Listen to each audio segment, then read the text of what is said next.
Joining me today is Ron Faucheux. He is a nonpartisan political analyst.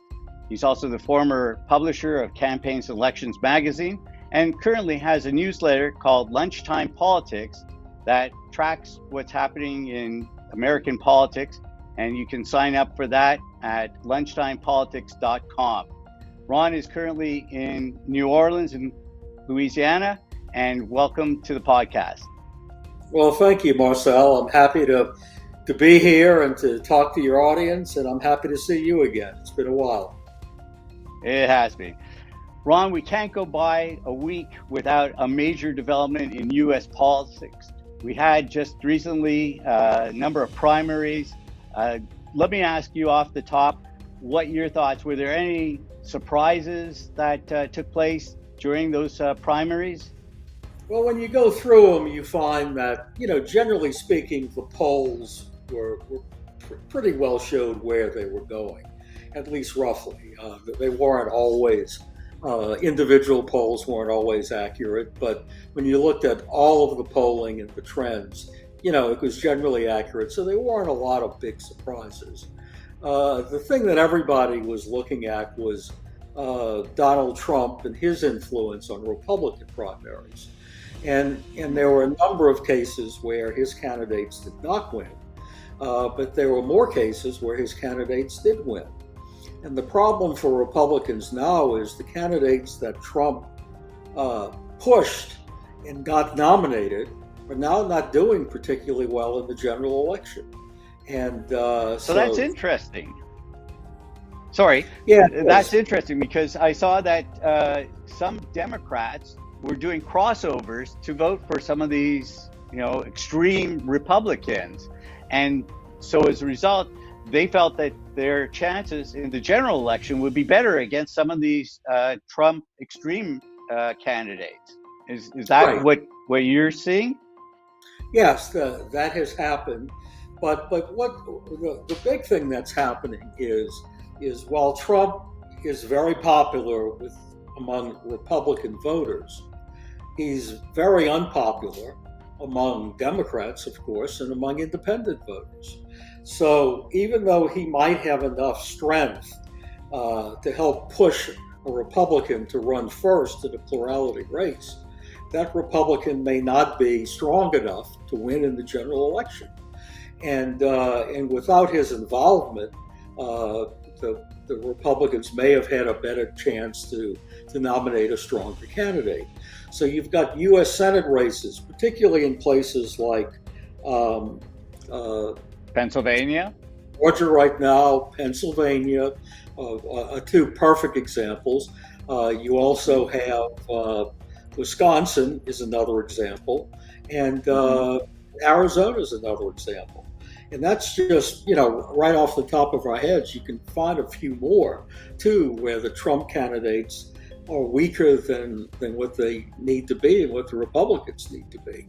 So while Donald Trump gets credit for nominating a lot of candidates he likes, he may also ultimately have to take the blame for screwing up the elections for Republicans because he helped nominate weaker candidates than were necessarily required. And in recent weeks in particular, the Republican advantage in the U.S. Senate, which is now 50-50, couldn't be any closer than it is. So all the Republicans need to do is to have a net gain of one seat, and they can take control of the U.S. Senate. But what's happening is the Republicans have a number of open seats. They thought they could elect Republicans to those seats. But the polling is showing, and Pennsylvania is a great example of that, where you have an open seat that's now held by a Republican, and you've got a Democrat leading the race by double digits. So the movement is not so much toward Democrats. Look, right now in American politics, majorities of voters don't like Trump, they don't like Biden, they don't like what the Democratic Congress is doing, and they don't like what Republicans in Congress are doing. So it's a sea of negativity here. It's not like, when one side goes down, the other side's going up because people like them. What we're having is a comparison between negatives. and Biden has improved his job ratings. Our average a few weeks ago showed him down to 37%. The average most recently is now in the lower 40s, around 42 or 43%, which is a nice improvement for a president, but it's still pretty low. A majority of voters are still giving the president negative ratings. And when a president of the United States has net negative ratings, it's very difficult for his party to be able to use his endorsement effectively. When you look at the abortion issue in national politics, it's very complex. It's not as simple as saying, well, some people are for it, some people are against it. In fact, most people in the United States fall somewhere in between. On the one hand, they may support a woman's right to choose up until a point, but then they support abortion restrictions thereafter. And where those restrictions start and stop is where the fight is being held. So some states say, well, you can have an abortion the first 15 weeks. Some say the first 6 weeks. Some say you can never have an abortion. And some say you can have an abortion at any point. So that's oftentimes where the battle is. So it's not always clear to be able to say, well, the pro-abortion rights people, the anti-abortion people are doing particularly well. But what's happening now is a lot of components of the Democratic Party's coalition, particularly women, pro-choice women, were not particularly enthused over where things were going in Congress and what President Biden was doing. And it wasn't just for abortion, it was for a whole lot of reasons, mostly economic, frankly. But then when the abortion issue became important, then all of a sudden that changed to the extent that it put that issue among all the other issues above something like inflation and the economy, particularly for Democrats, who were increasingly saying they were worried about economic and inflation issues. So to make a long story short, what it means is that it is revved up, it's charged. The hardcore base of the Democratic Party among voters who are pro-choice, it's mostly women, although there are men in that too. And so the Democrats, I think, have been effective in using Justice Clarence Thomas's language in the abortion decision, where he said, well, now that abortion's over, we're going to go after other things. And it created a sense, well, are they going after birth control? Are they going after same-sex marriage? Where does this stop? And so it's really charged up the liberal base of the Democratic Party. And in a state like Kansas that you brought up, where the pro-abortion rights people won, Kansas is a very conservative state. So if the if the abortion rights side can win in Kansas, then that sends a signal that they can be pretty effective in a lot of states in the country. So yes, that has helped the Democrats. Now, whether that issue holds up over time, whether the fury on that issue holds up over time, we don't really know yet. But as it stands now, it has helped. But Republican Senate leader Mitch McConnell, I think, put his finger on it when he said voters were looking at quality of candidates. And what he was implying there is that Trump has saddled the Republicans with a lot of candidates who are not particularly popular for these jobs they're running for. And so that continues to hurt the Republican side. But we can't forget the fundamentals in the race haven't changed. That voters in the United States are very dissatisfied with where things are. They're dissatisfied with the economy. They're dissatisfied with border policies, with crime policies, and a whole slew of some other issues. And usually when you've got that kind of public dissatisfaction, the ends, and the Democrats are the ends. They control Congress, they control the White House.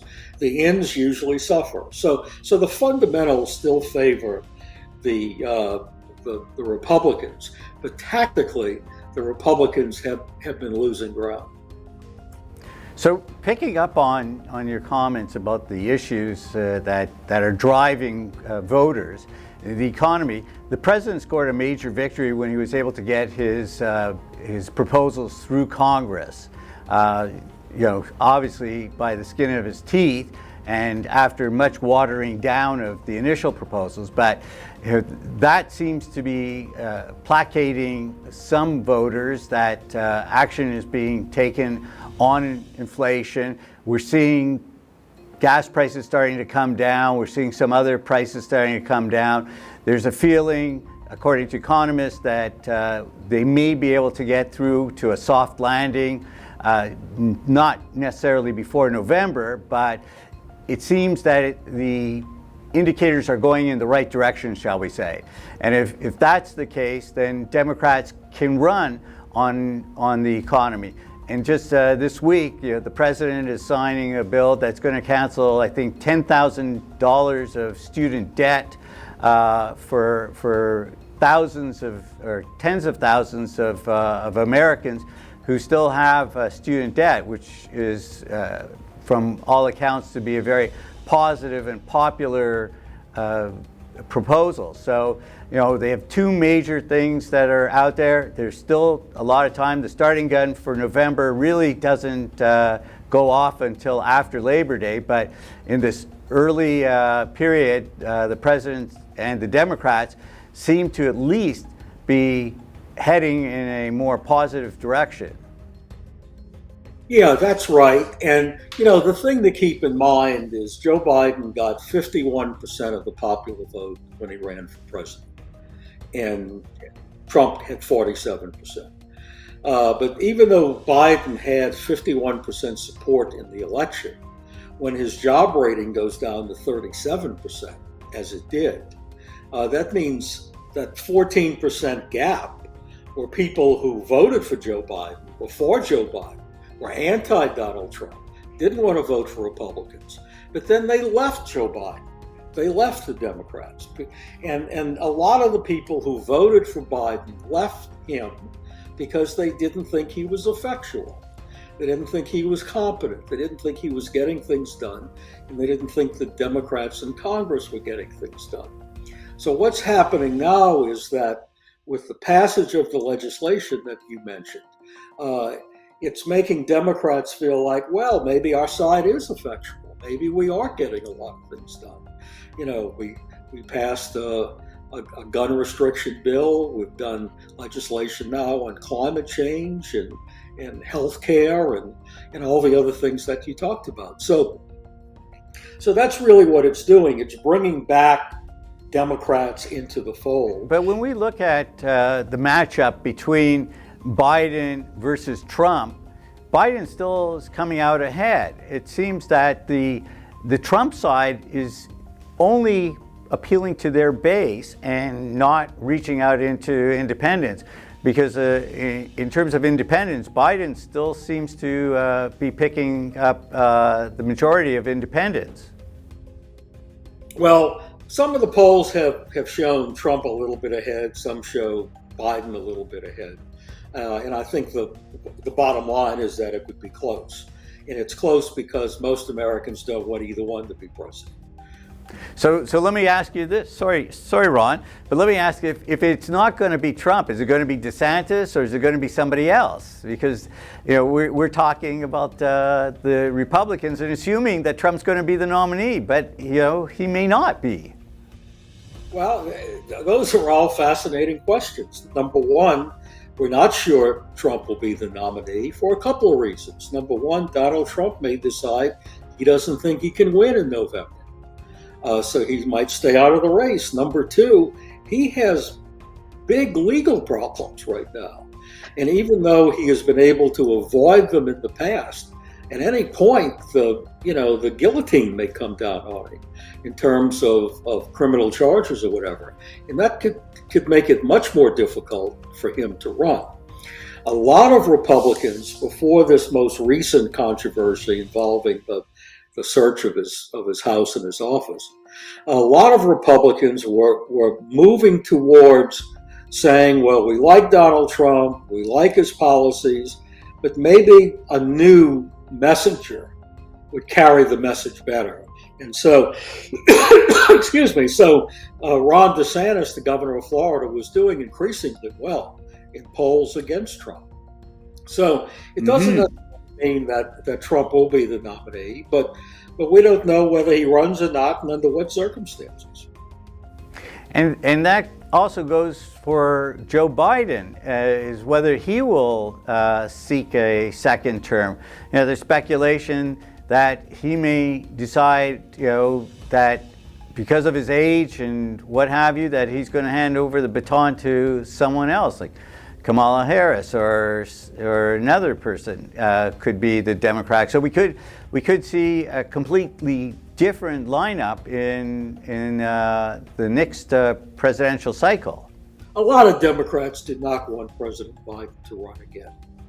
They are afraid of his advanced age. If he wins and serves out his full second term, he would be 86 years old at the end of that term. Mm-hmm. So a lot of Democrats are concerned about his electability to run again. And that may ultimately cause him not to run. We don't know that yet. He now says he wants to run, and that's sort of where he is. But he may not run, and there'll be other people getting in the race if that's the case. I doubt whether there would be a major challenge to Biden if he does run. We're going to have to look for somebody else, and I'm not so sure the vice president would necessarily be the natural heir. A lot of Democrats have been unhappy with her performance in office and would look to other possibilities. No, I fully agree with that. Now, aside from what's happening in Congress, there's a number of gubernatorial races and state house races that are going to be taking place. There's the one in Texas where Beto O'Rourke is running, and from what I gather, he's still 6 or 7 points or more behind the incumbent. And then there's the New York gubernatorial race there, and a few others. Are there any surprises or anything that we should be keeping an eye out in this November election? Well, generally speaking, the incumbents who are running are generally ahead. That doesn't mean they'll win in the end, but most of them are ahead now. When you look at some of the big states, you mentioned New York. I mean, ultimately, the incumbent Democratic governor will win that. The Governor Hochul, the Republican candidate, may be able to narrow the margin a little bit, but the Democrats should win. The Democrats right now look like they're winning Pennsylvania, which is a state they now have, and many people thought they could lose. California, it's a Democratic incumbent. He should win easily. Michigan has a Democratic governor, and who's running ahead in the polls, but it is a race, and it is being contested. So that is one race to look at that might be interesting. You have a few other places around the country, like Wisconsin and Arizona, that bear watching, and maybe a couple of other races. But generally speaking, the focus of interest will be on the U.S. House and the U.S. Senate. Okay. Ron, it's unfortunate that we've run out of time, but I really want to thank you for sharing your insights. Ron Faucheux is a nonpartisan political analyst, a former publisher of Campaigns and Elections, and currently has a newsletter called Lunchtime Politics, which you can subscribe at lunchtimepolitics.com. Ron, thanks for having you. I hope we'll have an opportunity to chat about what's happening in the next little while. Well, thank you. I appreciate it. You opened up the show by talking about a lot of things have changed and there's been a lot of movement. And I think my best prediction is keep watching because there'll be a lot more changes and a lot more movement. Well, we'll love to have you back again and share on some of those things that we're supposed to be watching on. Thanks so much, Ron.